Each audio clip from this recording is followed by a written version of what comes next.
Advocate Priyadarshan Thampi കൂടി നമ്മളോടൊപ്പം ചേരുന്നു. തമ്പി സാർ, രണ്ട് ചോദ്യങ്ങളാണ് എനിക്ക് താങ്കളോട് ആദ്യമുള്ളത്. ഒന്ന്, ഒരു നിയമവിദഗ്ധൻ എന്ന നിലയിൽ താങ്കളുടെ അഭിപ്രായം അറിയേണ്ടതാണ്. മറ്റൊന്നൊരു രാഷ്ട്രീയ സ്വഭാവമുള്ളതാണ്. ഈ ലൈംഗിക ചൂഷണം അടക്കമുള്ള പരാതികൾ മൊഴിപ്പകർപ്പായി കമ്മിറ്റിയുടെ മുൻപിൽ കിട്ടിയിട്ടും നിയമ നടപടിക്ക് വ്യക്തമായ ശുപാർശ ഉണ്ടായിട്ടും സർക്കാർ നിയമ നടപടികൾ സ്വീകരിക്കാതിരുന്നതിന് എന്തെങ്കിലും ഒരു ന്യായീകരണമുണ്ടോ? രണ്ടാമത്തെ കാര്യം, നേരത്തെ സംവിധായകൻ വിനയൻ പറഞ്ഞ കാര്യമാണ് ഇവിടെ ശ്രീമതി വീണ സൂചിപ്പിച്ചതുപോലെ. ഇതിനകത്ത് ഈ 15 പേരുടെ ഈ പവർ ഗ്യാങ്ങിനകത്ത് ഒരു മന്ത്രി കൂടി ഉൾപ്പെട്ടിട്ടുണ്ട് എന്ന് പറയുന്നു. അങ്ങനെ അയാളെ സംരക്ഷിക്കേണ്ട ഒരു രാഷ്ട്രീയ ബാധ്യത ഉള്ളതുകൊണ്ടാണോ ഈ റിപ്പോർട്ടിന്മേൽ സർക്കാർ അടയിരുന്നത്? അല്ല, ആമുഖമായി ഞാൻ പറയാൻ ആഗ്രഹിക്കുന്നത്, നമുക്കറിയാം ഈ റിപ്പോർട്ടിലേക്ക് എത്തിയ സാഹചര്യം എന്തായിരുന്നു, ഈ റിപ്പോർട്ട് തുടങ്ങുവാനുണ്ടായ സാഹചര്യം എന്തായിരുന്നു. അതിജീവിതയുടെ പ്രശ്നവുമായി ബന്ധപ്പെട്ട് ഒക്കെ കൊണ്ട് അതിജീവിതയോടൊപ്പം തന്നെ ആദ്യം മുതൽ നിന്ന ആളുകളാണ് എന്നെ പോലെയുള്ള ആളുകൾ.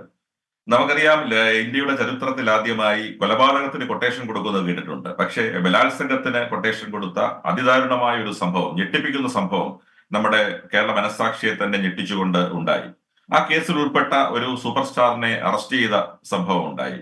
അതുമായി ബന്ധപ്പെട്ടുകൊണ്ട് ഇന്ത്യയുടെ ചരിത്രത്തിൽ തന്നെ ആദ്യമായി ഇത്തരത്തിലുള്ള ഒരു കമ്മീഷനെ നിയമിക്കുവാൻ കേരള ഗവൺമെന്റ് തയ്യാറായി. അല്ലെങ്കിൽ കേരള ഇതുപോലെ പുരോഗമനപരമായ പല ചരിത്ര സംഭവങ്ങൾക്കും സാക്ഷ്യം വഹിച്ചിട്ടുള്ള നമ്മുടെ മലയാള സിനിമയിലും അത്തരത്തിൽ ഒരു കമ്മീഷനെ നിയമിക്കുവാൻ തയ്യാറായി. അത് ഏറ്റവും പ്രധാനപ്പെട്ട കാര്യമാണ്. ആ കമ്മീഷനെ നിയമിച്ചപ്പോൾ വെറുതെ ഒരു കമ്മീഷനെ നിയമിക്കുകയല്ല ചെയ്തത്, മറിച്ച് കേരളം കണ്ട ഏറ്റവും ശക്തയായ ഒരു വനിതാ ജഡ്ജിയെ തന്നെ, ജസ്റ്റിസ് ഹേമയെ പോലെയുള്ള ധീരയായ ഒരു വനിതാ ജഡ്ജിയെ തന്നെ ഒരു കമ്മീഷനായി വെക്കുകയും ആ കമ്മീഷന്റെ അടിസ്ഥാനത്തിൽ കമ്മീഷന്റെ റിപ്പോർട്ട് വന്നു. ഞാൻ ഒരു കാര്യം പറയാൻ ആഗ്രഹിക്കുന്നത്, ഈ കമ്മീഷൻ തുടങ്ങിയപ്പോൾ തന്നെ ആ കമ്മീഷന്റെ നടപടിക്രമങ്ങളിൽ തന്നെ ഏറ്റവും പ്രധാനപ്പെട്ട ഒരു കാര്യം കമ്മീഷൻ സൂചിപ്പിച്ചത്, ഈ കമ്മീഷനിൽ മൊഴി കൊടുക്കുന്നവരുടെ ആരുടെയും പേരുകൾ ഇതിൽ രേഖപ്പെടുത്തുകയില്ല. ഏതാണ്ട് 450ഓളം പേജ് വരുന്ന ഡെപ്പോസിഷൻസ്, മൊഴികളുണ്ട്. ഈ മൊഴികളിൽ ആരും തന്നെ ആരാണ് ഈ മൊഴി നൽകിയതെന്ന് രേഖപ്പെടുത്തിയിട്ടില്ല. അതുപോലെ തന്നെ ഈ മൊഴികൾ അങ്ങനെ അവരുടെ മൊഴികൾ പേരുകൾ രേഖപ്പെടുത്തത്തില്ല. അത് രഹസ്യ സ്വഭാവമുള്ളതായിരിക്കുമെന്ന് ഈ മൊഴി കൊടുത്തവരുടെ കൂടി പറഞ്ഞിട്ടാണ് അവരുടെ മൊഴി രേഖപ്പെടുത്തിയിരിക്കുന്നുള്ളതാണ് ഏറ്റവും പ്രധാനപ്പെട്ട കാര്യം. ഉദാഹരണം, ഞാൻ എന്ന് പറയുന്ന വ്യക്തി ഒരു നടിയാണെന്ന് വെക്കുക. ആ നടി ആ കമ്മീഷൻ മുമ്പാകെ മൊഴി കൊടുക്കാൻ നിൽക്കുമ്പോൾ നിങ്ങളുടെ പേര് ഒരിക്കലും പുറത്തു വരില്ല, നിങ്ങളുടെ പേര് രേഖപ്പെടുത്തില്ല എന്ന് പറഞ്ഞതിന് ശേഷമാണ് അവരുടെ മൊഴി രേഖപ്പെടുത്തിയിട്ടുള്ളത്. ആ കമ്മീഷന്റെ ഫൈൻഡിങ്സ് വന്നിരിക്കുന്നു. ഒറ്റ മിനിറ്റ് തമ്പി സാർ, ഇത്രയും പറഞ്ഞ കാര്യത്തിൽ ഞാൻ എൻ്റെ ഒരു സംശയം ചോദിച്ചോട്ടെ. അതായത് താങ്കൾ പറഞ്ഞത് ഈ പേര് രേഖപ്പെടുത്തില്ല എന്ന ഉറപ്പിന്റെ ഫലത്തിലാണ് ഈ മൊഴികൾ കൊടുത്തതെന്നാണ്. അപ്പോൾ ഈ അവർക്കുണ്ടായ ദുരനുഭവങ്ങൾ കമ്മിറ്റിയോട് വിശദീകരിക്കുമ്പോൾ അവർ ചില ചിത്രങ്ങൾ കാണിച്ചിട്ടുണ്ട്, ചില ശബ്ദരേഖ പ്രൊഡ്യൂസ് ചെയ്തിട്ടുണ്ട്, ചില വാട്സാപ്പ് ചാറ്റുകൾ നൽകിയിട്ടുണ്ട്. ഇതെല്ലാം പേര് അടയാളപ്പെടുത്താതെയാണോ കമ്മിറ്റി പരിഗണിച്ചത്? അല്ല, കമ്മിറ്റിക്ക് തീർച്ചയായിട്ടും അറിയാം, പക്ഷെ അത് എല്ലാം രഹസ്യ സ്വഭാവമുള്ളതായിരിക്കും എന്ന് കമ്മിറ്റി വ്യക്തമാക്കിയിരുന്നു. പക്ഷെ ഇതിന്റെ ഫൈൻഡിങ്സ് ഇപ്പോൾ പുറത്തു വന്നിരിക്കുന്നു. യാതൊരു സംശയവുമില്ല, ആ ഫൈൻഡിങ്സ് വളരെ ഗൗരവമുള്ളതാണ്, ഗുരുതരമാണ്. അങ്ങനെ ഗുരുതരമാണ് എന്ന് പറയുമ്പോൾ തന്നെ ഒരു കാര്യം കൂടി അടിവരയിട്ട് ഞാൻ പറയാൻ ആഗ്രഹിക്കുന്നത്, നമ്മൾ ഈ 2024 പുരോഗതിയുടെ ഉത്തംഗ ശൃംഗത്തിൽ എത്തി നിൽക്കുമ്പോൾ നമ്മുടെ സ്ത്രീകൾ നേരിടുന്ന ഒരു പൊതുപ്രശ്നമാണിത്. അത് സിനിമാ രംഗത്തെ മാത്രം പ്രശ്നമായി കുറച്ച് കാണാൻ ഞാൻ ആഗ്രഹിക്കുന്നില്ല. കാരണം എല്ലാ രംഗത്തും സ്ത്രീകൾ എന്ന് അനുഭവിക്കുന്ന ഒരു പൊതു സ്വഭാവത്തിന്റെ ഒരു സിനിമാ രംഗം കൂടുതൽ ഉണ്ടാകും. സ്വാഭാവികമായും ഗ്ലാമറിന്റെ ലോകമാണ് സിനിമ.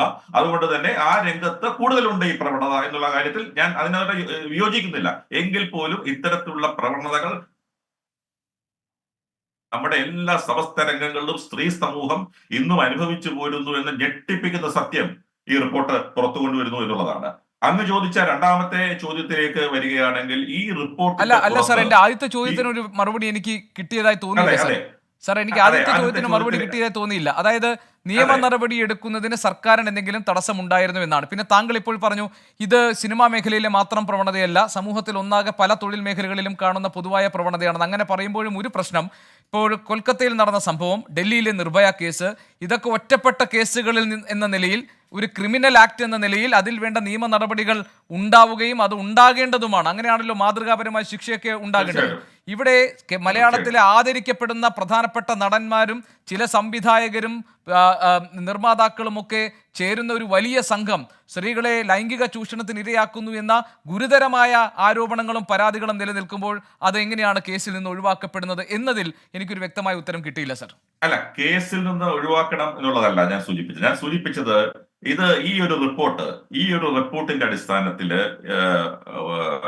രണ്ട് തലത്തിൽ അതിനെ കാണാൻ ഞാൻ ആഗ്രഹിക്കുന്നു. ഒന്ന്, ഈ റിപ്പോർട്ടിന്റെ അടിസ്ഥാനത്തിൽ ആരുടെയും പേര് ഈ റിപ്പോർട്ടിലില്ല.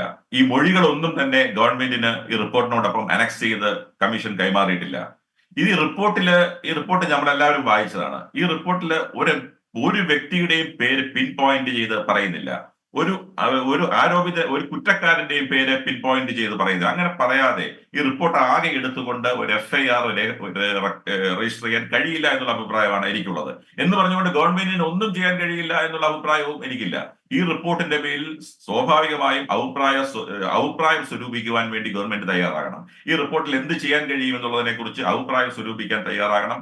അല്ലെങ്കിൽ ഈ റിപ്പോർട്ടിന്റെ അടിസ്ഥാനത്തിൽ കൂടുതൽ അന്വേഷണം നടത്താൻ വേണ്ടി ഒരു അന്വേഷണ ഏജൻസിയെ ഏൽപ്പിക്കാൻ പോലും ഗവൺമെന്റിന് കഴിയും. കാരണം ഈ റിപ്പോർട്ടിന്റെ അടിസ്ഥാനത്തിൽ എന്താണ് ചെയ്യുന്നത്? FIR എങ്ങനെ രജിസ്റ്റർ ചെയ്യാൻ കഴിയും? കാരണം FIR രജിസ്റ്റർ ചെയ്യണമെങ്കിൽ ആരുടെ പേരിൽ അന്തരീക്ഷത്തിൽ നിന്ന് ആളുകളെ എടുത്ത് FIR ഊഹാപോഹങ്ങൾ, suspicion however strong, that is not substitute for legal evidence. സംശയം ഇപ്പോൾ 15 പേരുടെ പറയാൻ തയ്യാറാകൂ. ഈ പറയുന്നത് പറയട്ടെ, ആരാണ് ഈ 15 പേർ?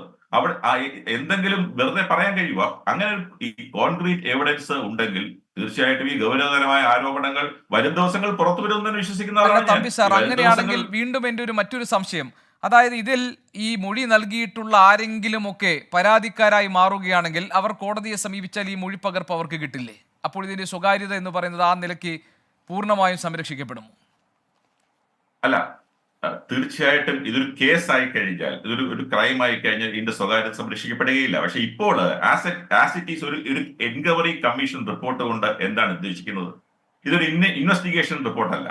ഈ റിപ്പോർട്ട് ഗവൺമെന്റിന് സമർപ്പിച്ചിരിക്കുന്നത് ഗവൺമെന്റ് ഈ റിപ്പോർട്ട് അക്സെപ്റ്റ് ചെയ്തുകൊണ്ട് ഭാവിയിൽ സിനിമാ രംഗത്ത് സമൂലമായ മാറ്റങ്ങൾ വരുത്തുവാൻ വേണ്ടി, ഇനിയും ഇത്തരത്തിലുള്ള പ്രവണതകൾ ഈ രംഗത്ത് ഉണ്ടാകാതിരിക്കാൻ വേണ്ടി ഉള്ള മെഷേഴ്സ് എടുക്കാൻ എൻക്വയറി കമ്മീഷൻ റിപ്പോർട്ട് കൊണ്ട് നമ്മൾ പ്രധാനമായും അതിന്റെ ഉദ്ദേശിക്കുന്നതിന്റെ അന്തസത്ത ഏതാണ്? കാരണം ഈ പ്രവണത അവസാനിപ്പിക്കണം.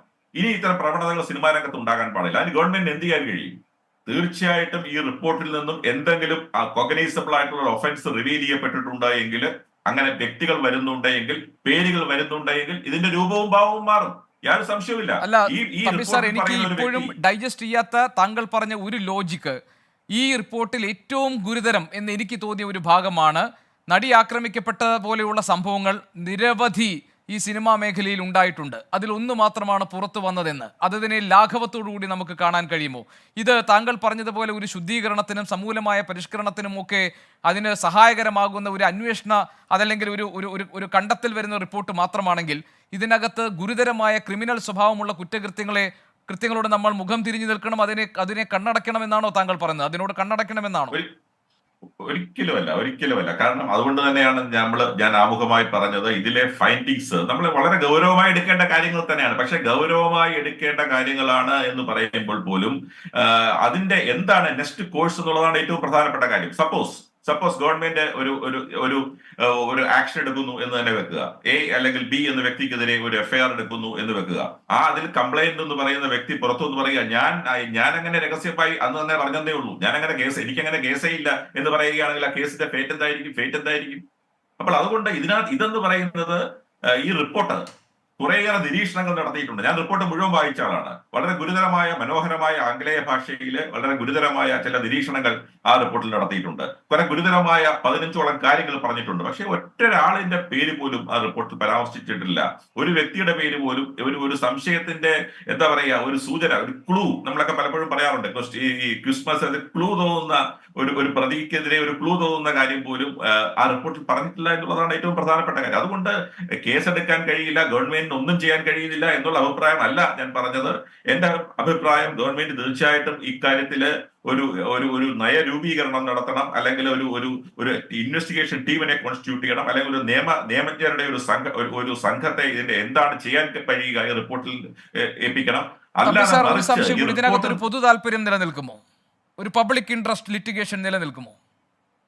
തീർച്ചയായിട്ടും പബ്ലിക് ഇൻട്രസ്റ്റ് ലിറ്റിഗേഷൻ നിലനിൽക്കും. കാരണം ഹൈക്കോടതിക്കോ സുപ്രീം കോടതിക്കോ എല്ലാം തന്നെ ഭരണഘടനാ സ്ഥാപനങ്ങൾ എന്നുള്ള രീതിയിൽ ഇതിൽ തീർച്ചയായിട്ടും ഇടപെടാൻ കഴിയും. ഇതിൽ എന്താണ് ചെയ്യേണ്ടതെന്ന് ഇടപെടാൻ കഴിയും, പ്രവർത്തിക്കാൻ കഴിയും. അതുകൊണ്ട് തന്നെയാണ് ഞാൻ സൂചിപ്പിച്ചത്, ഇതൊരു എന്താ പറയാ, ഒരു മഞ്ഞുമലയുടെ ചെറിയ അഗ്രം മാത്രമാണ് ഈ റിപ്പോർട്ടിലൂടെ പുറത്തു വന്നിരിക്കുന്നത്. ഇനിയും ഈ റിപ്പോർട്ട് നൽകുന്ന ശക്തിയിൽ, അല്ലെങ്കിൽ ഈ പൊതുസമൂഹം നമ്മളെ പോലെയുള്ള ആളുകൾ ഇത്തരത്തിൽ നടത്തുന്ന ചർച്ചകളുടെ ശക്തിയിൽ ഇതിൽ ഇതിൽ മൊഴി കൊടുത്ത ഒരാളെങ്കിലും പുറത്തു വന്നുകൊണ്ട്, ഇതിൽ മൊഴി കൊടുത്തു എന്ന് പറയുന്ന ഒരാളെങ്കിലും പുറത്തു വന്നുകൊണ്ട് ഞാനാണ് ഇതിൽ മൊഴി കൊടുത്തത്, ഞാൻ ഇങ്ങനെ മൊഴി കൊടുത്തിട്ടുണ്ട് എന്ന് ഒരു ഒരു ഒരു ഒരു സ്റ്റേറ്റ്മെന്റ് പറയാനുള്ള ആർജവം ഈ ഇതിൽ മൊഴി കൊടുത്ത ഏതെങ്കിലും സിനിമാ പ്രവർത്തകർ കാണിക്കുകയാണെങ്കിൽ യാതൊരു സംശയവും വേണ്ട, ഇതിലൊരു ഒരു കേസ് ഉണ്ടാകും, ഒരു ക്രൈം ഉണ്ടാകും. ഈ ഇതിൽ എത്ര വലിയവരായാലും ശരി, എത്ര വലിയ മഹാരഥന്മാരായാലും ശരി, അവർ നിയമത്തിന്റെ മുമ്പിൽ വരും എന്നുള്ള കാര്യത്തിൽ യാതൊരു സംശയവുമില്ല. അങ്ങനെ വരാത്തിടത്തോളം കാലം, ആരും വരാത്തിടത്തോളം കാലം